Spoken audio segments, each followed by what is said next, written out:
Magandang araw mga ka-atbi. Ito, ngayon maghahasa po tayo ng ating itak. So, ito yung ating itak. At saka kailangan natin, syempre, hasaan. Bato po yung hasaan natin mga ka-atbi. Bato. At saka kailangan din po natin ng, yan, tubig. Kailangan din po natin ng tubig sa paghahasa ng ating itak. Or any kinds nating gustong patalimin, kailangan natin ng tubig. At so yan mga ka-atbi, yan po yung ating mga kailangan, tubig at saka bato at saka syempre yung ating itak. So umpisa na natin. So kailangan dito hindi ka mainipin kasi pagka mainipin ka, talo ka. So, kailangan mo dito tiyaga.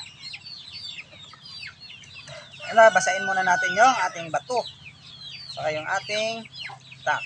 So ganito lang kasimple. Walang gastos to kasi bato lang yung hinahasaan natin. Yan.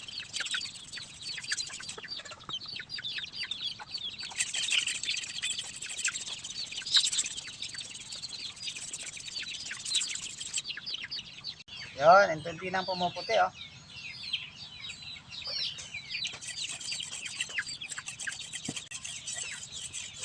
Medyo diinan mo ng konti para po kakainin ng bato yung metal.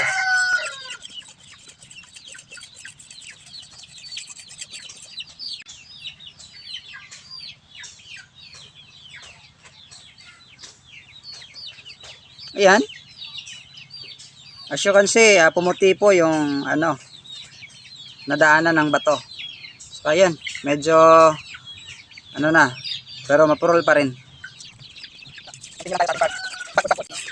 Papahid lang natin to.